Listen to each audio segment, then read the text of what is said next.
હું એક ખૂબ જ ઊંચા હોદ્દાના પુરોહિતની દીકરી હતી.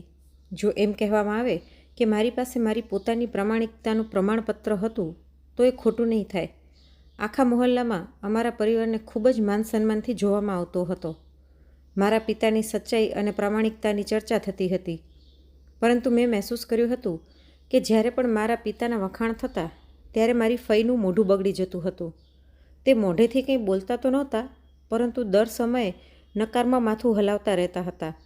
વખાણ કરવાવાળો જ્યારે ઊભો થઈને જતો રહેતો તો ફઈ કહેતા, કોઈનો વ્યવહાર કેટલો પણ સારો કેમ ન હોય, પરંતુ ભગવાન તો મનુષ્યની નિયતને જાણે છે. હું તેમની આ વાત પર માથું હલાવી નાખતી તો ફઈ ચૂપ થઈ જતા, પરંતુ તેમની આંખોમાં એક ઊંડી ઉદાસી દેખાતી હતી, જાણે તે મને કંઈક કહેવા માગતા હોય પરંતુ કહી નહોતા શકતા. શરૂઆતમાં હું જીદ કરતી કે તેઓ મને જણાવે કે તેમના મનમાં શું ચાલી રહ્યું છે, પરંતુ જ્યારે તેમણે જવાબ દેવાની ના પાડી દીધી તો હું પણ ચૂપ થઈ ગઈ. હવે તો મેં તેમને કંઈ પણ પૂછવાનું જ મૂકી દીધું હતું, કેમ કે મને અહેસાસ થઈ ગયો હતો કે તેઓ ક્યારે પણ પોતાના મનની વાત નહીં જણાવે. એક વાત જે મેં ઘણા વર્ષોથી મહેસૂસ કરી હતી એ આ હતી કે મારા ફઈ મારા પિતાને પસંદ નહોતા કરતા. મને સમજાતું નહોતું કે એવું કેમ હતું, કેમ કે મેં આજ સુધી મારા પિતામાં કોઈ દુષ્ટતા જોઈ નહોતી. સૌથી મોટી વાત તો એ હતી કે ફુવાના અવસાન પછી મારા પિતાએ પૂરા ગર્વની સાથે પોતાની વિધવા બહેનને અપનાવ્યા હતા. તેમણે ફઈને પોતાના ઘરમાં રહેવાની જગ્યા આપી, તેમની દરેક જરૂરતનું ધ્યાન રાખ્યું. અહીં સુધી કે જ્યારે ફુવા ગુજરી ગયા તેને ઘણો સમય થઈ ગયો તો મારા પિતાએ મમ્મી દ્વારા એ સંદેશો પણ મોકલાવ્યો કે મારી બહેનને પૂછ, શું તે બીજી વાર લગ્ન કરવા માગે છે? આ વાત પર ફઈએ સાફ મનાઈ કરી દીધી હતી. તેમણે કહ્યું હતું, જઈને કહી દો પોતાના પતિને કે જો મારી 2 સમયની રોટલી એના ઉપર ભારી પડી રહી હોય તો હું ક્યાંક મજૂરી કરી લઈશ, પરંતુ હું બીજા લગ્ન નહીં કરું. મમ્મીએ આ વાત મારા પિતાને જણાવી તો તેઓ બોલ્યા, લાગે છે મારી બહેનનું મન દુનિયાદારીના સંબંધોથી ભરાઈ ગયું છે. થોડા સમય પછી મમ્મીની તબિયત બગડવા લાગી અને પછી અચાનક એક દિવસ તેમનું નિધન થઈ ગયું. એ સમયે હું ફક્ત 4 વર્ષની હતી. માની જુદાઈએ મને પાગલ કરી નાખી હતી. હું મારા માતા પિતાની એકમાત્ર સંતાન હતી, એટલા માટે મમ્મીની ખૂબ જ નજીક હતી. તેમના ગયા પછી એવું લાગતું હતું કે હું આ મોટી દુનિયામાં એકલી રહી ગઈ છું. મને કોઈ પણ વાતમાં જરાય રસ નહોતો રહ્યો. ખેલકૂદમાં પણ મારું મન લાગતું નહોતું. હું આખો દિવસ મમ્મીને યાદ કરીને રડતી રહેતી હતી, ના જમતી ના પાણી પીતી. ફઈ પોતાના પતિના દુઃખમાં ડૂબેલા રહેતા હતા, એટલા માટે તેમણે મારા ઉપર ક્યારેય ખાસ ધ્યાન દીધું નહીં. પરંતુ એક દિવસ જ્યારે હું ખૂબ જ બીમાર પડી ગઈ ત્યારે તેમને અહેસાસ થયો કે હું મા વગરની એકલી હતી. ત્યાર પછી ફઈએ જ મા બનીને મારું ધ્યાન રાખ્યું. તેમને પોતાની કોઈ સંતાન નહોતી, એટલા માટે તેમણે મને જ પોતાની દીકરી બનાવી લીધી. હવે તેઓ વધારે પડતો સમય મારી સાથે વિતાવવા લાગ્યા. મમ્મીના ગયા બાદ હું ખૂબ જ એકલી પડી ગઈ હતી, એટલા માટે મેં મારી ફઈમાં માનો પ્રેમ શોધવાનું શરૂ કરી નાખ્યું. એટલા માટે જ્યારે ફઈ મારા પિતા વિશે કંઈ પણ ખરાબ કહેતા તો મને એ વાતો ખરાબ નહોતી લાગતી. સાંજનો સમય હતો. હું રસોડામાં રાતના જમવાની તૈયારી કરી રહી હતી. ફઈ શાક બનાવી રહ્યા હતા અને હું રોટલી વણી રહી હતી. ત્યારે મારા પિતા રસોડામાં આવ્યા, મારા માથા પર પ્રેમથી હાથ ફેરવ્યો અને બોલ્યા, બેટા, મને ખૂબ જ ભૂખ લાગી છે, જલ્દીથી જમવાનું લઈ આવ. આટલું કહીને તેઓ રસોડાની બહાર જતા રહ્યા. જેવા જ તેઓ ગયા, ફઈએ મારી તરફ જોયું, મારો હાથ દબાવ્યો અને ગંભીર સ્વરમાં બોલ્યા, પોતાના બાપથી વધારે હળવા મળવાની કોઈ જરૂરત નથી. તું જુવાન છો, પોતાના બાપથી દૂરી બનાવી રાખ. મને ફઈની આ વાત અજીબ લાગી. ભલા પોતાના પિતાથી પણ કોઈ દૂરી બનાવીને રાખે છે? મેં પૂછ્યું, ફઈ તમે આ કેવી વાતો કરી રહ્યા છો? તો એ બોલ્યા, આ જે પુરુષ હોય છે ને એ ખૂબ જ અજીબ માટીના બનેલા હોય છે. તે પોતાની સંતાનથી માની જેમ પ્રેમ નથી કરતા, પણ જ્યારે એમને પોતાની સંતાનથી કોઈ મતલબ હોય છે ને ત્યારે જ એ પોતાનો પ્રેમ યાદ દેવડાવવા લાગે છે. હું ચૂપ થઈ ગઈ, કેમ કે મારી પાસે આ વાતનો કોઈ જવાબ હતો નહીં. હું ઘણી વખત વિચારતી કે અત્યાર સુધીમાં તો મારે આ બધી વાતોથી ટેવાઈ જવું જોઈતું હતું, કેમ કે અમારા ઘરનું વાતાવરણ અજીબ હતું. મારા પિતા ફઈ સામે નજરો મેળવતા નહોતા. જો તેમને ફઈ સુધી કોઈ વાત પહોંચાડવી હોય તો તેઓ મારા દ્વારા કહેવડાવતા હતા. ફઈ પણ પપ્પાની હાજરીમાં ઘરના વાસણ પછાડતા રહેતા હતા, જાણે પોતાના ગુસ્સાને દર્શાવી રહ્યા હોય. મેં મહેસૂસ કર્યું હતું કે જ્યારે જ્યારે ફઈ આવું કરતા તો પપ્પા ગભરાઈ જતા અને તરત જ ઘરની બહાર નીકળી જતા. મને પોતાની ફઈની આ હરકતો ખરાબ લાગવા લાગી હતી. એક દિવસ મારાથી રહેવાયું નહીં એટલે મેં ફઈને પૂછી લીધું, તમે મારા પપ્પા સાથે આવી રીતનો વ્યવહાર કેમ કરો છો? મારા પપ્પા આખો દિવસ ઘરની બહાર રહે છે અને જેવા જ તેઓ ઘરે પાછા આવે છે તમે તમારો ગુસ્સો દેખાડવા લાગો છો. તે સમયે ફઈ ખૂબ જ અજીબ રીતે બોલ્યા, તારા બાપે મારા ઉપર ઘણા જુલમ કર્યા છે. પોતાના ઘરની છત તો આપી છે, પરંતુ તેણે મારી આત્માને દાગદાર કરી નાખી છે. હું એને માફ ન કરી શકું. એ કારણથી હું તને હર સમય સમજાવતી રહું છું કે જેમ શક્ય હોય આ વ્યક્તિથી દૂર રહે. હું બોલી, ફઈ તમે એવું કેમ કહો છો? બાપ તો સંતાનના માથા પર છત હોય છે અને સંતાન પોતાના મા બાપના આશરે જ આરામથી રહે છે, અને તમે મને મારા પપ્પાથી જ દૂર કરવા માગો છો? ફઈ કહેવા લાગ્યા, હું તને તારા બાપના પડછાયાથી નહીં પરંતુ બળતા સૂરજથી દૂર કરવા માગું છું. અમુક સંબંધો ટાઢી છાયા નથી હોતા, પરંતુ બાળવાવાળો તડકો હોય છે. મને ફઈની વાતો ક્યારેય પણ સમજાતી નહોતી અને ના સમજાવવાની હતી. એ કારણથી મેં તેમની વાતો ઉપર ધ્યાન દેવાનું જ મૂકી દીધું હતું. ફઈ રોજ રાત્રે મારા રૂમમાં આવી જતા, મારી સાથે વાતો કરતા અને કહેતા, જ્યાં સુધી તું સૂઈ નહીં જાય હું મારા રૂમમાં નહીં જાઉં. હું ફઈને કહેતી કે હું મોટી થઈ ગઈ છું, તમે મારી ચિંતા ન કરો, હું જાતે સૂઈ જઈશ. તો ફઈ કહેવા લાગતા, હવે તું મોટી થઈ ગઈ છો એ કારણથી જ તારી વધારે ચિંતા થાય છે મને. જ્યારે તું સૂઈ જઈશ ત્યારે હું ઊભી થઈને પોતાના રૂમમાં જતી રહીશ. રોજ એવું જ થતું હતું. આજે પણ હું ફઈની સાથે વાતો કરતાં કરતાં સૂઈ ગઈ. રાત્રે લગભગ 2 વાગ્યા હતા જ્યારે મારી આંખ ખુલી. હું ઊભી થઈને પાણી પીવા ગઈ તો એ જોઈને હેરાન રહી ગઈ કે આજે મારા સાઈડના ટેબલ ઉપર પાણી રાખેલું નહોતું.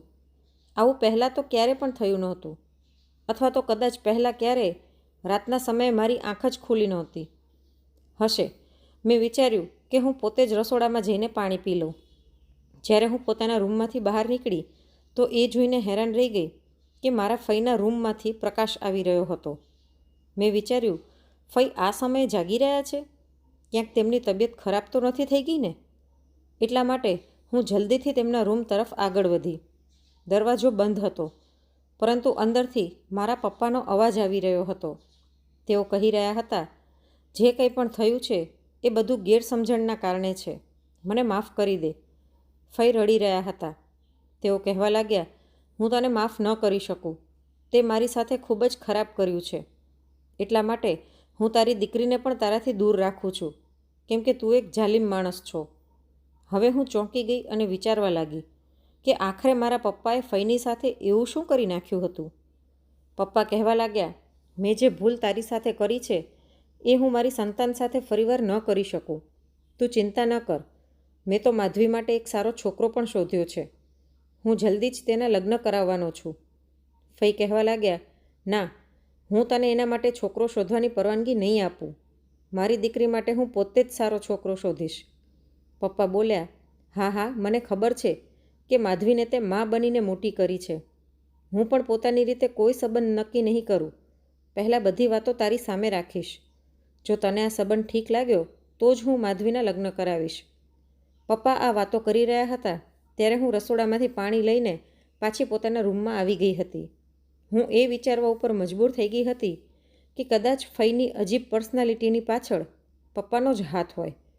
તેમણે જ પોતાની બહેનને કોઈ દુઃખ આપ્યું હશે, જેના લીધે ફઈ પપ્પાથી આ રીતે નારાજ રહેતા હતા. પરંતુ એવું પણ શું થઈ ગયું હતું જેનાથી હું બેખબર હતી. પછી એ પણ ખ્યાલ આવ્યો કે મારા લગ્નની વાત તો પપ્પા ફઈ સાથે દિવસે પણ કરી શકતા હતા, તો પછી આ સમયે તેમના રૂમમાં જવાની શું જરૂરત પડી ગઈ હતી. પરંતુ આ બધી વાત કરતાં વધારે પરેશાની મને એ વાતની હતી કે ખબર નહીં મારા પપ્પાએ મારા માટે કેવો છોકરો પસંદ કર્યો હશે. ખબર નહીં પપ્પા જે છોકરાના ગુણ ફઈની સામે ગાઈ રહ્યા હતા તે કેવો હશે. મને તો અહેસાસ જ નહોતો કે મારા માટે પપ્પા લગ્ન વિશે પણ અત્યારથી વિચાર કરી રહ્યા છે અને મારી માટે છોકરો શોધી રહ્યા છે. આ બધું જ વિચારતા વિચારતા હું સૂઈ ગઈ હતી, કેમ કે મને સવારે વહેલા ઉઠવાની ટેવ હતી. રાત આખી ઘસઘસાટ સૂતી રહેતી હતી. મને તો લાગતું હતું કે હું પડખું પણ નહીં બદલતી હોઉં.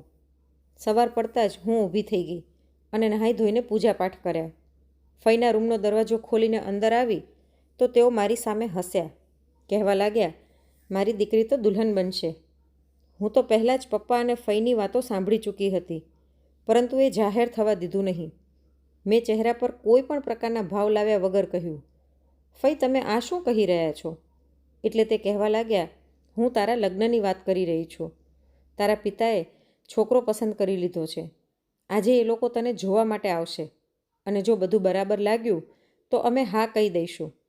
કહે, તું ખુશ થઈ ને? મેં મારો ચહેરો સપાટ રાખ્યો અને બોલી, ફઈ, તમને સપનું આવ્યું હતું શું? મારી વાત સાંભળીને ફઈ ગડબડાઈ ગયા. તેઓ બોલ્યા, તારા પપ્પાએ મને કહ્યું છે. મેં પૂછ્યું, ક્યારે કહ્યું એમણે તમને? કાલે રાત્રે તો તમે મારા રૂમમાં હતા. ત્યાં સુધી તો તમે મને એવું કંઈ પણ કહ્યું નહીં.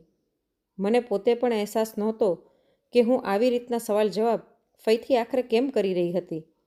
ફઈના ચહેરાનો બદલાતો રંગ મને સાફ મહેસૂસ થઈ રહ્યો હતો. તેઓ કહેવા લાગ્યા, તું સૂઈ ગઈ ત્યાર પછી તારા પપ્પાએ મને જણાવ્યું. મારી સામે તો તમે પપ્પા સાથે વાત કરવાની પણ પસંદ નથી કરતા, તો પછી મારા સૂઈ ગયા બાદ વાત શું કામે કરી લીધી? આ વાત પર ફઈનો ચહેરો ફીકો પડી ગયો. તેઓ બોલ્યા, માધવી, તે તો મારું દિમાગ ખરાબ કરી નાખ્યું છે. હવે તું મારી સાથે વાત ના કરજે. આટલું કહીને તે જતા રહ્યા અને હું ચૂપચાપ પલંગ પર પડી રહી. હું મારા રૂમમાંથી બહાર નીકળી નહોતી. બપોરના સમયે મને જોવા માટે લોકો આવી ગયા એટલે ફઈ મને પોતાની સાથે બહાર લઈ ગયા.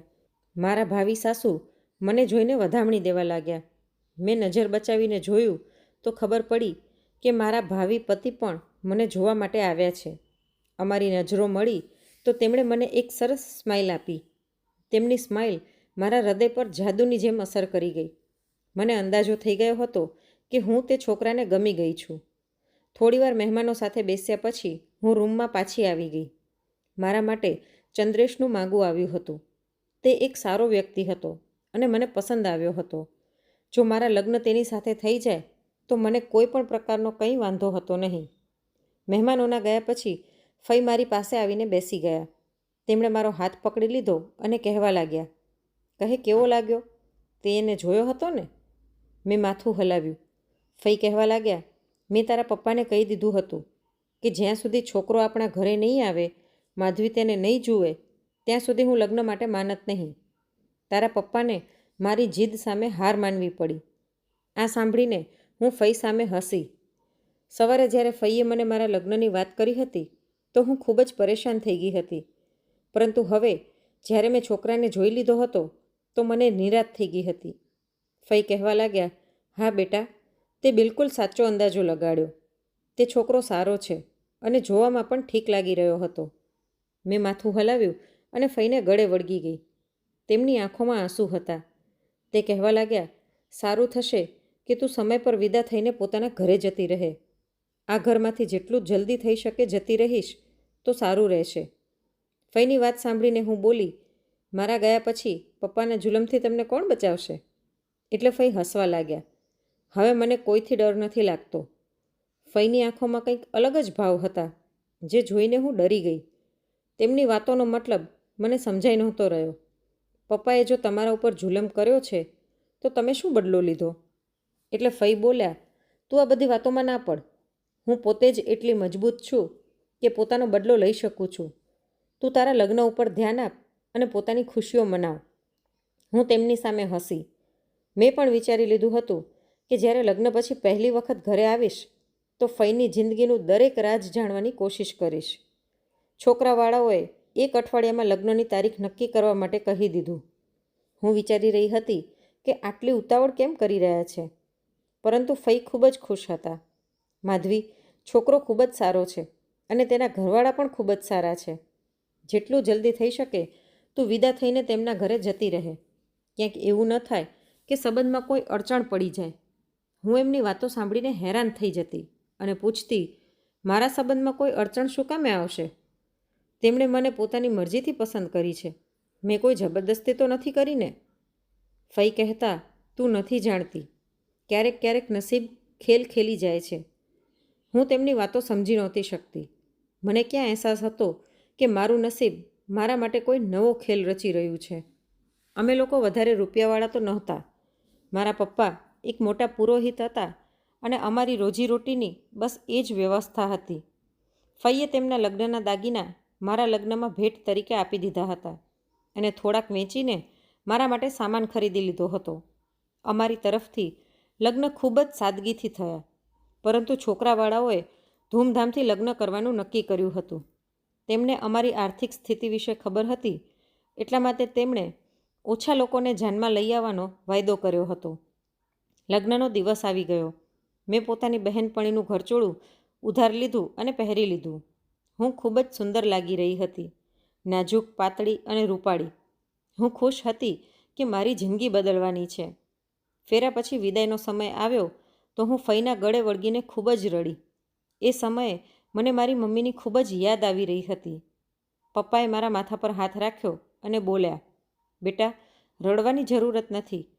તારી નવી જિંદગી માટે પ્રાર્થના કર. ભગવાન બધું સારું કરશે. હું ગાડીમાં બેસી ગઈ. મારા પતિ મારી બાજુમાં બેઠા હતા. મારી આંખોમાંથી આંસુ પડી રહ્યા હતા એટલે તેમણે મારો હાથ પકડી લીધો. મારા હૃદયના ધબકારા વધી ગયા. હંમેશા મારી બનીને રહેજે. હું આખી ઉંમર તારો સાથ આપીશ. તારી આંખોમાં ક્યારેય પણ આંસુ નહીં આવવા દઉં. હું ખૂબ જ રડતી હતી, એટલા માટે મારા પતિ મને દિલાસો આપવા લાગ્યા. તારાથી પહેલાં પણ મમ્મીએ મને ઘણી છોકરીઓના ફોટા બતાવ્યા હતા, પરંતુ મને એમાંથી એકે પણ ગમી નહીં. પરંતુ જ્યારે મેં તને જોઈ તો મેં વિચારી લીધું કે તું જ મારી પત્ની બનીશ. તું જ મારા ઘરની રાણી બનીશ. તેમની વાતો સાંભળીને મારા મનને રાહત થઈ ગઈ. અમારી અજાણ્યાપણાની દિવાલ થોડીક જ મિનિટોમાં ખતમ થઈ ગઈ. હું મારા નસીબ ઉપર ગર્વ કરી રહી હતી કે મને આટલો સારો જીવનસાથી મળ્યો છે. મને લાગવા લાગ્યું કે તેમની સાથે મારી જિંદગી ખૂબ જ સુંદર પસાર થશે. પરંતુ મને ક્યાં ખબર હતી કે કિસ્મત પલટવાની છે. હું સાસરે પહોંચી તો પતિએ મારો હાથ પકડીને ગાડીમાંથી ઉતરવામાં મદદ કરી. ઘરમાં બધી વિધિ થઈ અને પછી જેવા મને મારા રૂમમાં લઈ જતા હતા કે હું બેભાન થઈને પડી ગઈ. બધાને થયું કે ઉજાગરા અને ભૂખના કારણે હું બેભાન થઈ ગઈ હોઈશ. તે મને ડૉક્ટર પાસે લઈ ગયા. ડૉક્ટરે ચેકઅપ કરીને પછી જે કહ્યું તે સાંભળીને તો મને એવું લાગ્યું જાણે મારા માથા પર આભ તૂટી પડ્યું હોય. ડૉક્ટરે કહ્યું, તમે 4 મહિના પ્રેગ્નેન્ટ છો. હું નકારમાં માથું હલાવવા લાગી અને બોલી, એવું ન થઈ શકે. આજ સુધી મને ક્યારેય પણ કોઈએ હાથ નથી લગાડ્યો. ડૉક્ટર કહેવા લાગ્યા, દરેક છોકરી અપરાધ કર્યા પછી એમ જ કહે છે, પરંતુ માફ કરજો, હું રિપોર્ટને બદલી ન શકું. જે હકીકત છે એ આ જ છે. હું ઊભી થઈને બહાર આવી ગઈ. પાછળ પાછળ ચંદ્રેશ પણ આવ્યા. તેમણે મારો હાથ પકડ્યો અને મને પોતાની ગાડીમાં બેસાડીને પોતાની સાથે લઈ ગયા. તે કહેવા લાગ્યા, હવે તું પોતાની સફાઈમાં કંઈક કહીશ? હું ખૂબ જ રડવા લાગી. મેં કહ્યું, ચંદ્રેશ, બધું જ તમારી સામે આવી ગયું છે. હું 4 મહિનાની પ્રેગ્નેન્ટ છું, પરંતુ ભગવાન સાક્ષી છે, આજ સુધી મેં ક્યારેય પણ કોઈ છોકરા સાથે વાત પણ નથી કરી. મળવું તો ખૂબ જ દૂરની વાત છે. મને નથી ખબર કે આ બાળક કોનું છે અને ક્યાંથી આવ્યું. ચંદ્રેશ મારી આંખોમાં આંખો નાખીને કહેવા લાગ્યા, તો પછી પોતાની આજુબાજુ નજર રાખ. તારી સાથે આ અપરાધ કોણે કર્યો? તારા ઘરમાં કેટલા લોકો રહે છે? હું બોલી, અમે બસ 3 જણા જ છીએ. હું, મારા પિતા અને મારા ફઈ. ચંદ્રેશ કહેવા લાગ્યા, પોતાની આસપાસ ધ્યાન રાખજે. ત્યારબાદ તે મને મારા પપ્પાના ઘરે મૂકી ગયા અને કહ્યું, હું બીજા કોઈનું પાપ અપનાવી નહીં શકું, એટલે હું જલ્દી જ છૂટાછેડાના કાગળ મોકલાવી દઈશ. મેં તેને કંઈ પણ કહ્યું નહીં, કેમ કે કદાચ મારા નસીબમાં આ જ લખેલું હતું. મેં ઘરનો દરવાજો ખખડાવ્યો. ફઈએ દરવાજો ખોલ્યો. તે મને જોઈને હેરાન રહી ગયા અને કહેવા લાગ્યા, તું અહીં કઈ રીતે આવી ગઈ? હજી તો રાતનો 1 વાગ્યો છે. તું પોતાનું ઘર મૂકીને કેમ આવી ગઈ? નવી પરણેલી છોકરી લગ્નની પહેલી રાતે પિયર પાછી ન આવે. હું બોલી, ફઈ, મારા પતિએ મને મૂકી દીધી છે. આ સાંભળીને ફઈનું મોઢું ખુલ્લું રહી ગયું. તે કહેવા લાગ્યા, આ તો શું કહી રહી છે? આ કઈ રીતે શક્ય છે? તેણે તને છોડી શું કામે દીધી? હું બોલી, કેમ કે મારા પેટમાં 4 મહિનાનું બાળક છે. મારી વાત સાંભળીને ફઈએ મારા મોઢા ઉપર જોરદાર થપ્પડ મારી અને કહેવા લાગ્યા, કોની સાથે મોઢું કાળું કર્યું છે તે? તને શરમ ન આવી? હું જોર જોરથી રડવા લાગી. મેં કહ્યું, મેં કંઈ પણ ખોટું નથી કર્યું. મને નથી ખબર કે આ બાળક ક્યાંથી આવ્યું. મને નથી ખબર કે એ કોનું છે. મેં કંઈ પણ ખરાબ કામ નથી કર્યું. હું રડતા રડતા કહેતી રહી. પછી ફઈ મારી પાસે બેસી ગયા અને મને ગળે લગાડી લીધી. તે મને રૂમમાં લઈ ગયા અને પાણી પીવડાવ્યું. બધું કઈ રીતે થયું તેમણે પૂછ્યું. મેં કહ્યું, મને નથી ખબર ફઈ, મારો કંઈ જ વાંક નથી. એટલું કહીને હું પપ્પાના રૂમમાં જતી રહી. મારા પપ્પા થાકના કારણે સૂઈ ગયા હતા. મેં કહ્યું, પપ્પા ઉઠો, મારી વાત સાંભળો. પરંતુ પપ્પા ખૂબ જ ગાઢ નિંદરમાં હતા. મને થોડુંક અજીબ લાગ્યું કે ઉઠાડવા છતાં પપ્પા કેમ નથી ઉઠી રહ્યા. ફઈ કહેવા લાગ્યા, બેટા તને ખબર તો છે ને કે તારા પપ્પા આખો દિવસ ઘરની બહાર રહે છે, સવારે પણ જલ્દી ઉઠી જાય છે, એટલા માટે આખી રાત ગાઢ નિંદરમાં સૂવે છે. હવે સવારે જ ઉઠશે, ત્યારે તું પોતાની વાત જણાવી દેજે. ફઈ આખી રાત મારી સાથે બેસીને રડતા રહ્યા. મેં તેમને કહ્યું, મારો ગુનેગાર મારી સામે ક્યારે આવશે? તે બોલ્યા, તું ચિંતા ના કર, જેણે તારી સાથે આવું કર્યું છે હું એને શોધી લઈશ. તું મારી ઉપર વિશ્વાસ રાખ. સવારે પપ્પા ઉઠતા જ મંદિર જતા રહ્યા, કેમ કે તેમને ખબર જ નહોતી કે હું રાત્રે પાછી ઘરે આવી ગઈ છું. ઘણીવાર પછી પપ્પા પાછા ફર્યા. ઘરે આવતા જ કહેવા લાગ્યા, શું વાત છે? અડોસ પડોશના લોકો વાતો કરી રહ્યા હતા કે રાત્રે આપણા ઘરમાંથી રડવાના અવાજો આવી રહ્યા હતા. કોણ રડી રહ્યું હતું? હું રૂમમાંથી બહાર આવી અને કહ્યું, પપ્પા હું રડી રહી હતી. તેઓ મને જોઈને હેરાન રહી ગયા. શું થયું બેટા? તેમણે પૂછ્યું. મેં બધી જ વાત તેમને જણાવી. પપ્પાના ચહેરાનો રંગ ઉડી ગયો. મેં કહ્યું, આમાં મારો કંઈ જ વાંક નથી. મને નથી ખબર કે મારી સાથે આ બધું કોણે કર્યું. પપ્પા ચૂપ રહ્યા. તેમણે માથું નમાવી લીધું અને પછી ઘરની બહાર નીકળી ગયા. હું ખૂબ જ પરેશાન હતી. મને કંઈ સમજાઈ નહોતું રહ્યું, કેમ કે ઘરમાં તો અમે ફક્ત 3 લોકો જ રહેતા હતા. એક હું, મારા પપ્પા અને મારા ફઈ. એમાંથી કોઈના ઉપર પણ શંકા કરી શકાય એમ નહોતી. પરંતુ મેં વિચારી લીધું હતું કે હું દરેક હાલતમાં મારા અપરાધી સુધી પહોંચીને રહીશ.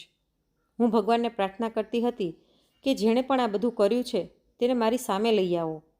મેં મારા ઘરની દરેક બાબત ઉપર નજર રાખવાની શરૂ કરી દીધી. મેં કોઈને પણ મહેસૂસ થવા દીધું નહોતું કે હું દરેક વસ્તુ પર નજર રાખી રહી છું. ભલે હું પોતાના દુઃખમાં ડૂબેલી હતી, પરંતુ મને એ વાતનો અહેસાસ હતો કે મારી આસપાસ શું થઈ રહ્યું છે. હું આખો દિવસ ઘરમાં પરેશાન હરતી ફરતી રહેતી. પપ્પા એટલા દુઃખમાં ડૂબેલા હતા કે તેઓ ઘરમાં આવતા જ નહોતા. રાત પડતી તો ફઈ મારી પાસે આવીને સૂઈ જતા. તે મારી સાથે વાતો કરતા રહેતા. તારી જિંદગીમાં બધું જ સારું થશે, તું ચિંતા ન કર, તારી મુશ્કેલીઓ જતી રહેશે, ભગવાન બધું ઠીક કરશે. તેમની વાતોથી મને હિંમત મળતી અને હું સૂઈ જતી. પછી સવારે જ મારી આંખ ખુલતી. મને વિચાર આવતો કે મારી ઉપર દુઃખોનો પહાડ તૂટી ગયો હતો, પરંતુ મારી નિંદર કેમ ખરાબ નથી થઈ? હું શું કામ આખી રાત શાંતિથી સૂતી રહેતી હતી? તેની પાછળ શું કારણ હતું? ફઈની હાજરીમાં મને કેમ નિંદર આવી જતી હતી?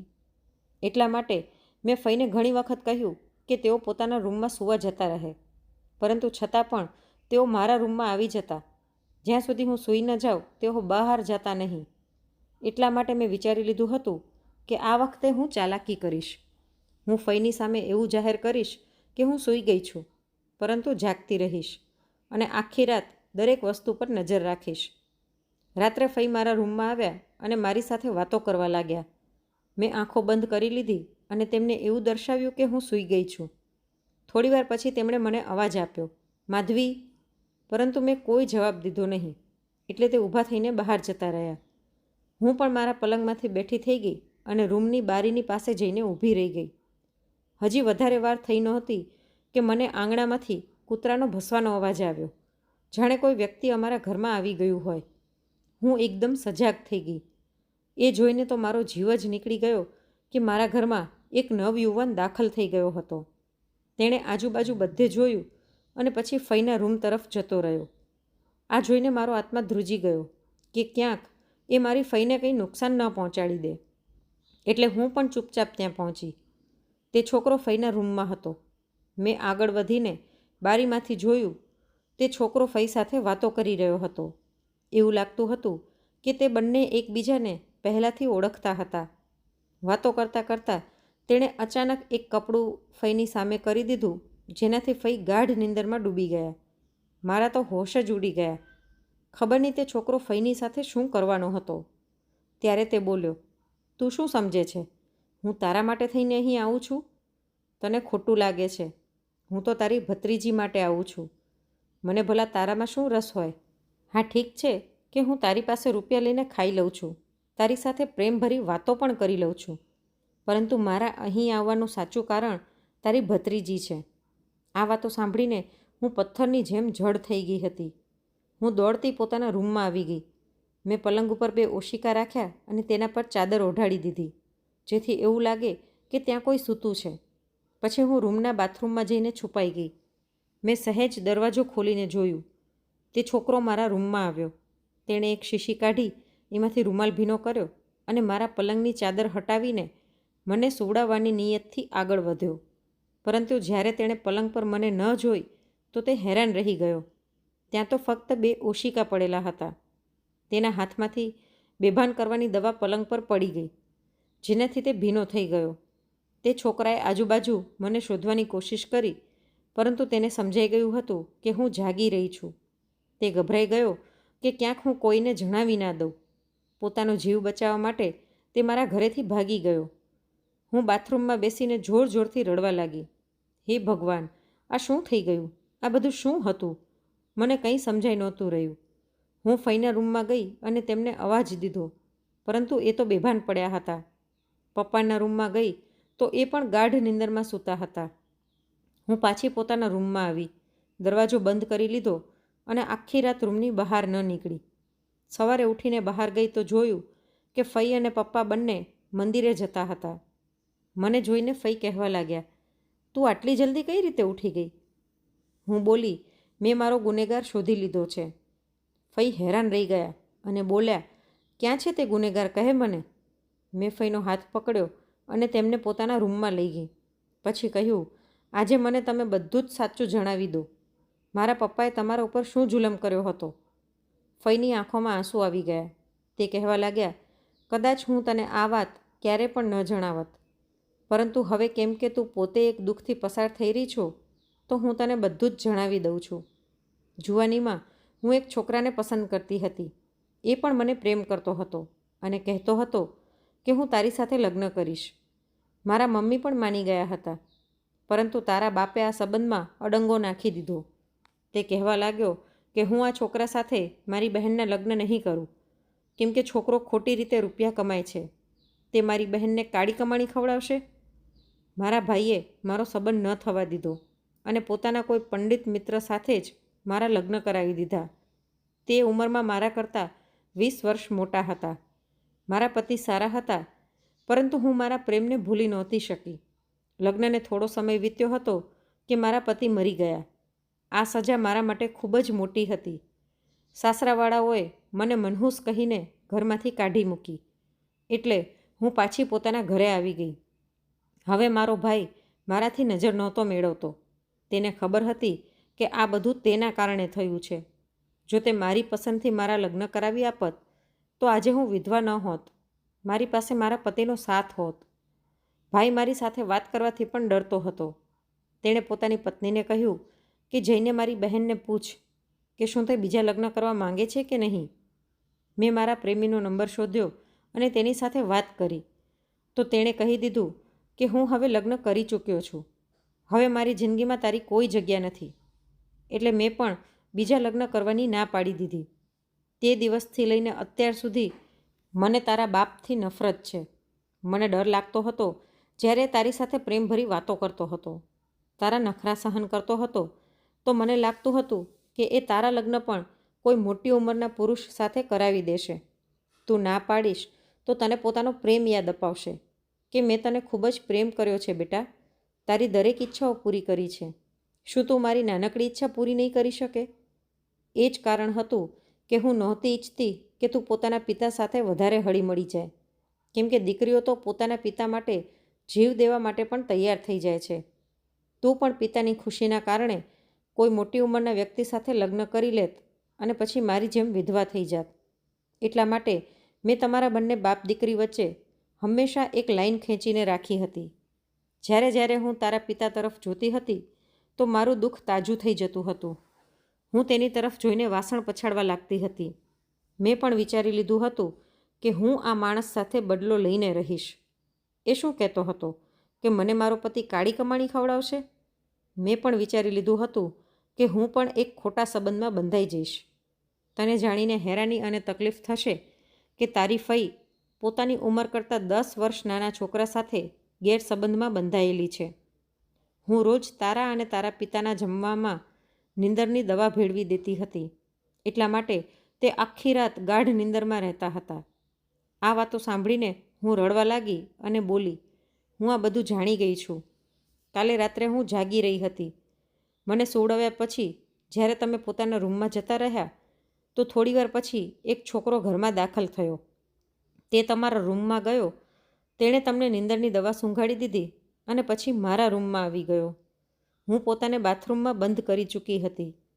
તેણે મને પણ નીંદરની દવા સૂંઘાડવાની કોશિશ કરી, પરંતુ હું બચી ગઈ. તે તમારા રૂમમાં કહી રહ્યો હતો કે હું તારા માટે નહીં પરંતુ તારી ભત્રીજી માટે અહીં આવું છું.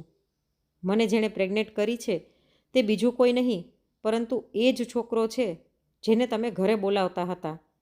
તમારો અપરાધ મારી જિંદગીનો સૌથી મોટો અપરાધ બની ગયો છે.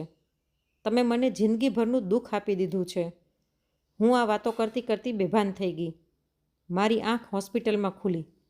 ફઈએ કહ્યું કે તારા પેટમાં જે બાળક હતું તે ખતમ થઈ ગયું છે.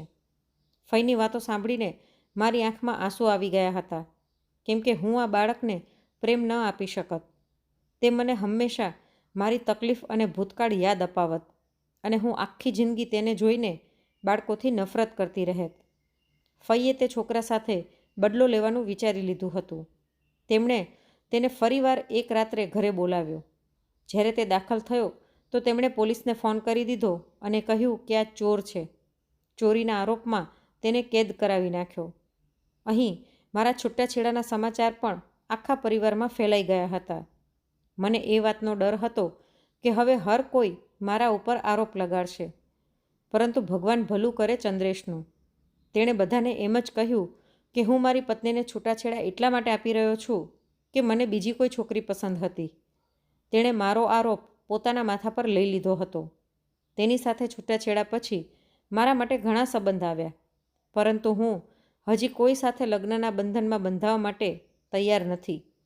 તમે જ કહો કે હવે મારે શું કરવું જોઈએ. તો મિત્રો, આ વાર્તા તમને કેવી લાગી તે કોમેન્ટ બોક્સમાં જરૂરથી જણાવજો. અને જો વાર્તા ગમી હોય તો લાઈક કરીને વધુમાં વધુ શેર પણ કરજો. અને આવી જ અવનવી વાર્તા સાંભળવા માટે ચેનલને સબસ્ક્રાઈબ જરૂરથી કરજો.